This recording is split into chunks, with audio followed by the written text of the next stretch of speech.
안녕하세요, 트래블튜브. 오늘은 한국인이 대만을 보며 가장 놀라는 이유라는 주제로 얘기해 보겠습니다. 한국 사람은 대만을 보면서 궁금한 것이 있다고 하는데요. 어떤 것 때문에 놀라게 되는 걸까요?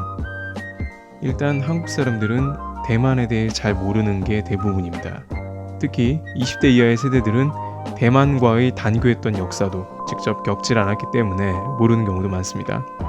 그리고 최근에 들어서 여행지 등으로 대만이 많이 알려져 관심이 가서 아는 정도입니다.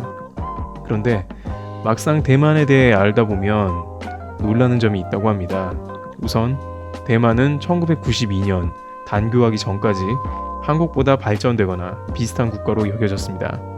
적어도 대만 사람들은 한국보다 대만이 우월하다는 의식이 늘 있었다고 합니다. 실제로 대만은 2차 세계대전 이후 미국과 수교를 하면서 한국보다 빠른 발전을 이루게 되었다고 얘기합니다. 그렇지만 아무래도 한국 단교 및 여러가지 외교적인 고립 상황이 계속되면서 90년대 말에는 어려운 기간을 보내고 있었다고 합니다. 그 후 2000년대 들어서 다시 한국과의 교류가 본격적으로 시작되었는데 한국의 엄청나게 발전된 모습을 보게 되는데요. 특히 드라마, 노래 등 굉장한 한류 콘텐츠가 대만에 그대로 범람하게 됩니다. 또한 2004년부터는 한국 국민소득이 대만을 역전합니다. 이때 대만 사람들은 굉장히 한국이 발전한 것에 대해 놀라움을 금치 못하게 됩니다만 또한 이것은 한국을 싫어하게 되는 이유가 되기도 합니다. 대만의 기성세대들은 한국에 대해 아픔이 있지만 신세대들은 한국의 컨텐츠를 굉장히 좋아합니다. 지금 현재에도 한류 컨텐츠는 대만에서 큰 인기를 끌고 있습니다.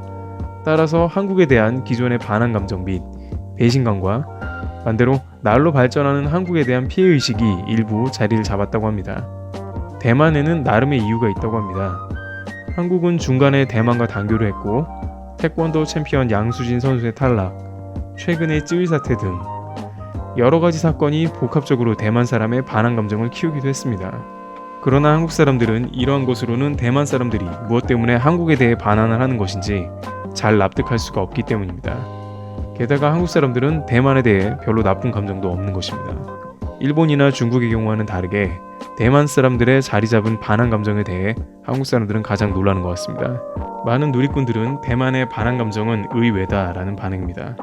다음 시간에는 실제 대만 사람들과 대화를 통해서 대만 사람들이 어떻게 한국을 생각하는지 현실적인 이야기를 해보도록 하겠습니다.